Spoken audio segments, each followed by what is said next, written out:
naye ku nsonga zazimu era ez'obufuzi Bobi Wine kasukali keeko nze simanyi oba tukongeremu kachayi keeko gwe tomanyi oba okongeremu ani atakongeramu ani akongeramu ano Bobi Wine atukoledde ebyamagero atukoledde okuva lwe yafulumye ensi atambudde ensi ezebweru zonna kumpi azimazeeyo ate ng'alaba banene n'abanene yagenze kwongera mu sukaali yagenze kwongera mu muliro kiki munaye Bobi Wine olunaku lwe yasimbula okuva e Uganda yasookera Boston nasooka kuŋŋanya $ne ez'ebisero nga okirabaawo $ne ate nga buli omu ayambadde abazungu abafirika nga buli omu ayambadde ki ayambadde people power akakofiira bane Bobi Wine yalaze amaanyi Bobi Wine kiki Bobi Wine yagenze kwongera mu kasukaali kiki tetumutegeera ekisinga tukanga kulumba banene bokka mu musiza bweru banene bokka balumba kubanga yagenze Boston nakuŋŋanya sente we yamaze okuŋŋanya $na ez'ebisolo nze kino kyenkugamba ngawo biraba ku screen za $, nga ziri mu bisero ate nga abazungu bambadde people power ngerawo balabaawo nga basanyufu nnyo golooza Bobi Wine kikyabala munange olwavuddeawo ku lunaku olwo lwennyini nagenda nalumba Trump's mom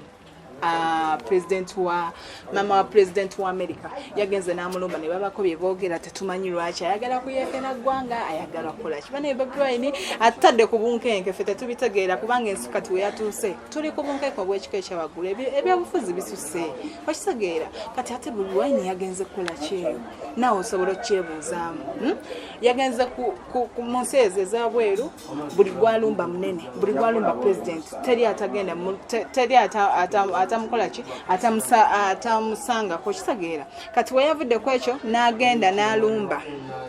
president Trump yennyini ku lunaku olwo olwejjo yagenze nalumba president ng'amaze okulumba mama we ne babako beboogera n'amala nagenda nalumba president yennyini Trump owa America n'amulumba ne babako ensonga era ze bateesateesa zikyemanyi ze tulimanya maaso awo kati olwamaze n'agenda ate n'alumba former president of USA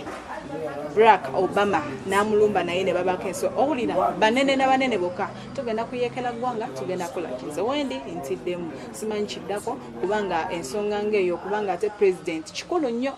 Bobi Wine tatidde buli omu abadde ku side ye Kenzo abadde ku side ya Bobi Wine Full Figure abadde ku side ya Bobi Wine bonna baavuddeyo golowooza kuba be babadde bakipikamu omuliro bonna baavuddeyo Bobi Wine ko ye teyatidde navayo nakuba kasukali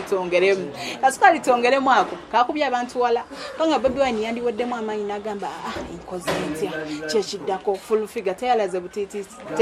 butiitiizi kuba kasukali kongeremu yakakuba na live ku YouTube channel ye musobolo olaba nti ali ku straightforward kyaliko obwa president yabwetaaga then after encha leero agenda London kulumba Queen Elizabeth kubanga ate babako ensonga zeboogera kuba naye ebintu ebyo nga biwanvu ye ensi wajeeraga Uganda tulagawa ebyobufuzi nga bisusse nga bitandise tweraliikiriza gwali yeyolowooza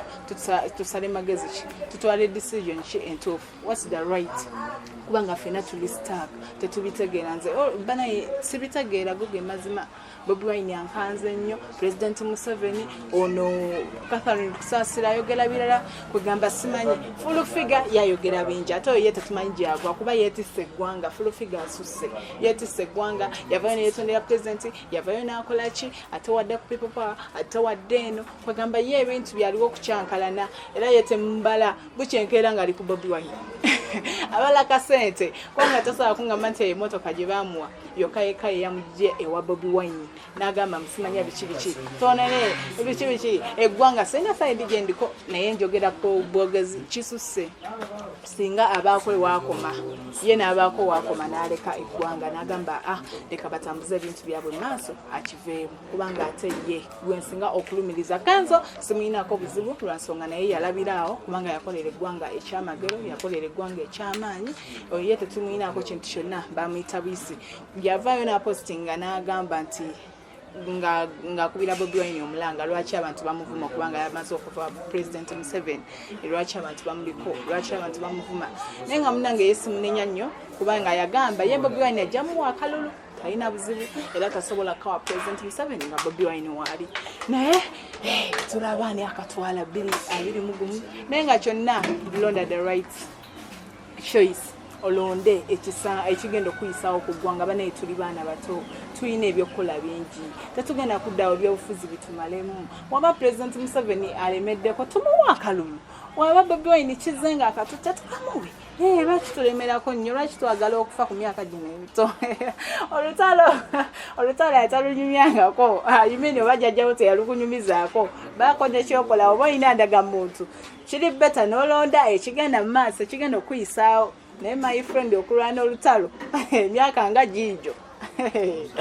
kiba kizibu nnyo kubanga nga okitegera omusajja balina ova yajjako nammundu alina vaako nammundu amasasi nga gakuba oba Bobi Wine agiwambe naye nga kyewamanya oba ogenda ali ku ndagamuntu londa ekisinga gwe kyolaba kyekigenda okuyisaawo mu ggwanga nze bananga